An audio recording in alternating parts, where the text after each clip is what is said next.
Welcome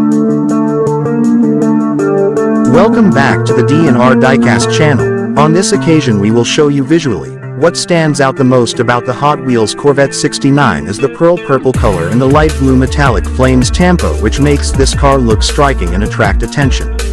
Additionally, the Chrome and Black MC5 wheels give the car an elegant look. However, there may also be those who think that the base code G10, G17, G21, G19 printed on the car is something that stands out because it shows that this car is a limited edition, which is quite rare. That's what we can say according to the search results of the D&R Diecast channel version.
Thanks for watching. Like, share and subscribe.